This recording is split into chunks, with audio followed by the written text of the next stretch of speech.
Hello Hungary, hello Budapest, hello fellow Europeans and American friends. Thank you so much for having me. Allow me to skip formalities for a moment and dive right into a subject that is not so cheerful, but very, very necessary to discuss. Let me walk you through the past 7 days in Europe.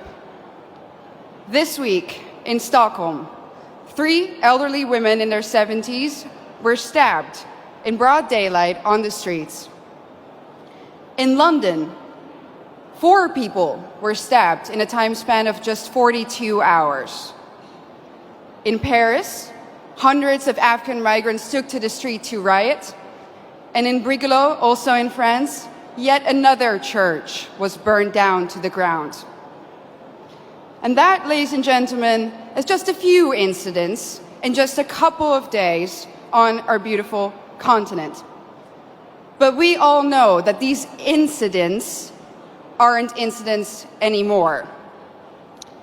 If there's one thing that's for sure, is that we know, and our governments also know, that there is a link between mass migration and crime. In the Dutch city of Dordrecht, something interesting happened the other day. They announced, and this is a small city in the Netherlands, in my home country, that a new asylum center will be put in that little town. And what did the municipality do?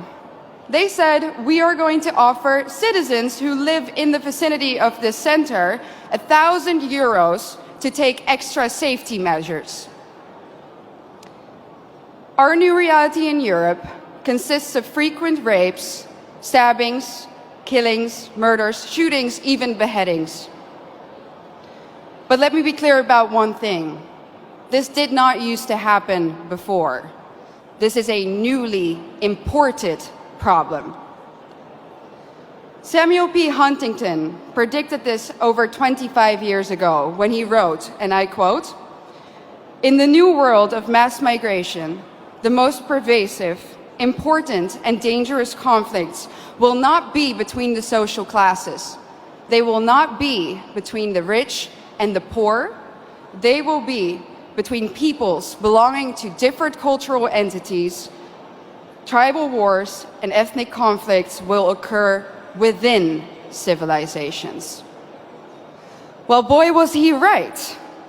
And the worst part is, we as a society seem to have become indifferent to it. When another white boy or a white girl dies at the hand of an immigrant, we might shake our head, we might let out a sigh, we might even get angry for a minute or two, and then we go on with our lives. We offer the family thoughts and prayers, but nothing ever changes. Ladies and gentlemen, what does that say about us? This is a response of a society that has already given up. A society that has already accepted its defeat. But is this true? Have we given up? Do we really accept the new reality that our globalist leaders have in mind for us? I know one thing for sure. And that is that if nothing changes, if we don't start to seriously fight for our continent, for our religion, for our people, our countries, then this time that we live in will go down in history as the time in which Western nations no longer had to get invaded by hostile armies in order to be conquered. This time will then go down in history as the period in which the invader was actively invited in by a corrupt elite. And not only did this corrupt elite invite the enemy in, they made the native population pay for it too. Everyone who has eyes can see it. The native, white, Christian European population is being replaced at an ever-accelerating rate. Let me back this up for you with some statistics from my home country. Let's take Amsterdam, the capital. Amsterdam currently consists of 56% migrants. The Hague, 58% migrants. Rotterdam, almost 60% migrants. And of course, most of these immigrants come from non-Christian, non-Western, African and Middle Eastern countries. Conclusion: the Dutch population is already outnumbered in the majority of our cities. But let's look onwards. London, 54% migrants. Again, conclusion, native population outnumbered. Brussels, color me shocked, 70% migrants. Conclusion, native population majorly outnumbered. And other Europeans will of course follow suit soon if they haven't already.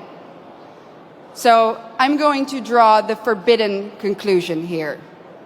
The Great Replacement theory is no longer a theory, it's reality. And what's interesting about replacement is that the establishment will either deny its existence, or when they admit to it, they say that it's a good thing that the native European population is soon no longer a majority on its own continent. Dutch national disgrace and dubbed climate pope Frans Timmermans already stated in 2015 that diversity is humanity's destiny and that Europe will be diverse. And of course, by now, I think we all know what they mean with the word diversity. It means less white people, less of you. Imagine this in an Asian or an African country. Imagine their leaders rejoicing in the fact that their people will soon no longer be a majority in their own country. Absolutely unthinkable, unimaginable.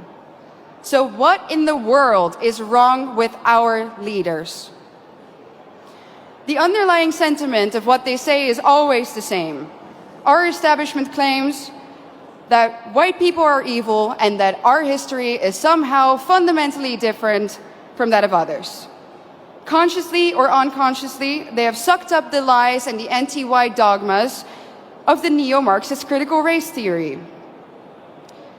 That's why the totalitarians in Brussels are trying to force you, the Hungarian people, a sovereign nation, to accept immigrants despite the fact that the population has said no, and so has the government.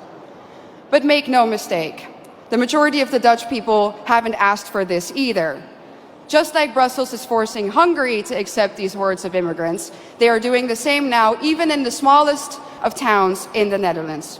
No part may remain Dutch in the traditional sense of the word. No part of Europe may remain European. And it's not difficult to understand why. If the old Europe still exists in certain places, then people will be able to compare the new Europe to the old, and newsflash, they will prefer the old. That's why the Eurocrats hate Hungary so much. And their message is clear. Our way of life, our Christian religion, our nations, they have to go, without exception. Their vision of the future is the neoliberal, unrecognizable Europe, where every city becomes kind of like Brussels. Ugly, dirty, unsafe, zero social cohesion, where the buildings are constantly under construction and they never ever seem to finish, and even when they do, the end result is uglier somehow than what they started with. And what are we left with?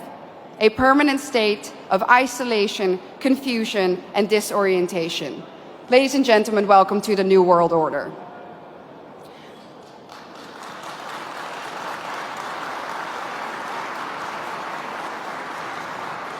So what's the antidote? A strong Christian Europe of sovereign nation states. That's why we need to outright reject the lie that nationalism causes war. It's not nationalism or national sovereignty that causes war. It's expansionism. And where in Europe do we find that nowadays? In one place and one place only: Brussels.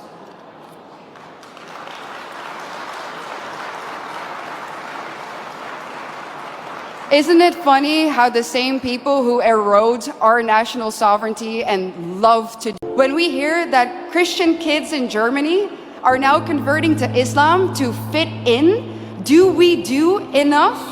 Do we do enough to stop the attack on our families, on our continent, on our countries, on our religion? When we hear about another murder, another stabbing of a young innocent child, do we do enough?